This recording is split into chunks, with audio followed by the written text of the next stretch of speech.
Welcome to the UEFA Champions League Coast to Coast podcast brought to you by thelines.com. Coming to you from the west coast of the U.S., Josh Lander, joined as always by my mate across the pond, Dan Tracey. How are you today, sir? Yeah, very well, thank you. Mixed results in terms of the Champions League bets that we had on, what we've just had this week. So right. Tottenham, my team, no good. However, if you've been following Benfica, I think I'm sending all your kids to college because they've come up trumps again, haven't they? So the Benfica College Fund is massively swelling. So all good on that front. So yeah, it's kind of softened the blow quite a lot. It has 7-1 on the aggregate for them after the two matches there. Calling the 2-0 victory on foreign soil, coming back home and dominating, as you also predicted. 4 bets, tons of plus odds there in units. So as you say, the Benfica College Fund is well and alive. We are going to be talking about the two matches on March the 14th here in this one. Moving on to the 15th, we also have another video up about that as well. So definitely want to make sure to like and subscribe to the page and follow along with Dan and I as we are going through each and every game for the rest of this tournament with you guys. Dan also has his great content up on thelines.com. That's where he's got the articles diving into a bit more of what we're speaking on here. You also have the odds finder tool up there, so you can make sure that all the sports books that are offering bets on this tournament are, you can see all the different odds available to you. Make sure you're getting the most juice back and all of that. Dan, let's jump into our first match here on the 14th, which will be Man City and Leipzig coming back to England in a 1-1 draw after the first leg. A little bit surprising there, mostly because of Man City's inability to finish. Minus 270 for Man City to pull this one off in regulation, and Leipzig plus 650. The draw plus 425, also highly unlikely according to odds makers there. So where do you look for a value in this game? Is it predicated on Man City maybe having a bit more of an offensive outburst than they were able to have in the last one? Yeah, I think that's a good starting point. So Man City to win as the base level, but as you've just said, you're not going to get much out of that on its own. So as always, we need to top it up with something. This time we're going to top up with goals. There was only 2 goals in Germany last month. However, when they met last season, there was 9 goals at the Etihad. So I'm sort of thinking it might not be that extreme, but I do feel that there's going to be some goals. That's why I've gone for Man City and over 3.5 at plus 170. The logic there, obviously, that this tie is still in the balance. Man City can't just sort of take the accelerator pedal off and say, do you know what, we're already through. They've got to earn their right to get to the last 8. So the best way to do that is to get in front early. I'll get to that in a bit more detail in a moment. But of course, they've got to also get in front early because they've got a Premier League to win. And if they get into a war of attrition against RB Leipzig, 1-1 draw, for example, that's extra time, that's penalties perhaps. That's the last thing they want. They want to try and get this one wrapped up as early as possible. Then they can make the rotations needed for keeping their key men fit, which then sort of feeds into their Premier League battle. So I feel there's going to be an extra impetus to not just win, but win comfortably, and that's what feeds into the high goal tally. So if you go over 2.5 Man City win, you're on minus odds, and I'm always trying to look for plus. So that's why I've gone for the extra goal. So of course, RB Leipzig more than capable of scoring themselves. We shouldn't forget that. It's not a case of City needing 4. This balance could be, 3-1, maybe 3-2, but I just feel that City are going to do their lion's share of the goal scoring bargain, and I think that's why I've gone for over 3.5 goals as well.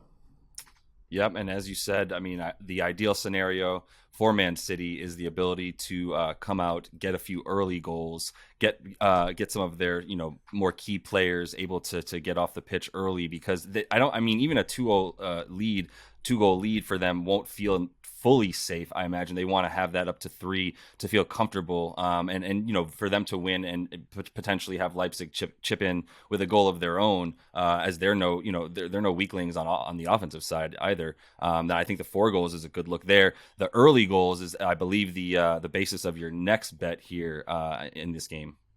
Yeah, so if we're going for 4 in total, we want to try and chip away at that in the first half. We don't really want a late flurry. It might happen because legs get more tired, but I just feel that sometimes you need to sort of stock up early. So by the same logic of Man City wanting to get out the traps quick and get that job done because they've got other fish to fry in the Premier League, I've gone for Man City over 1.5 goals, a plus 240, which is obviously the equivalent of them scoring 2 or more in the first 45 minutes. And I think that's, in touching distance, that's quite a logical bet when we're looking at the first offering. So again, it's got that case of the second one ties into the first one. Right. So if we're asking for 4 or more goals in full time, why not ask for 2 at half time?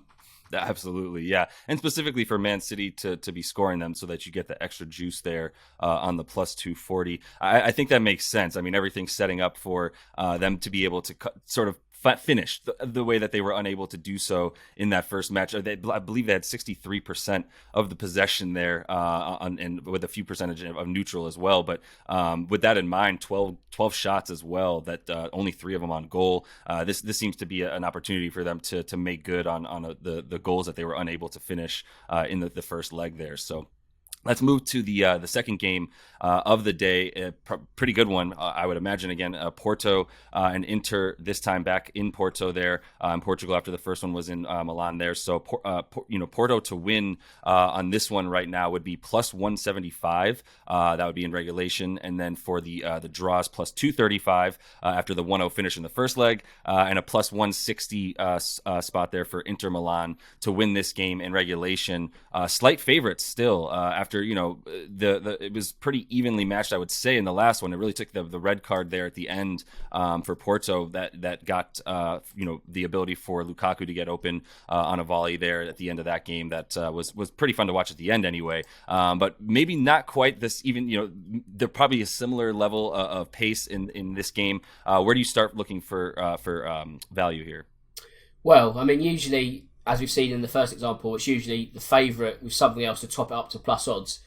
This game, as you've just set out, both teams are on plus odds, so the bookmakers are having a little bit of difficulty trying to decide who's going to win the match in 90 minutes, not necessarily who's going to advance, but the 90-minute portion. And I've actually gone for Porto to win this in 90 minutes because I just feel that with it being 1-0, we saw the San Siro, with Dortmund having a 1-0 lead against Chelsea, maybe they will regret now that they didn't get the job done more in Germany, because they get to the second leg, they lost on the road and they lost 2-0, didn't they? So I've got a certain feeling that it might not be so comprehensive for Porto, but I can see them actually winning in 90 minutes. Now, of course, that could be 1-0, could be 2-1.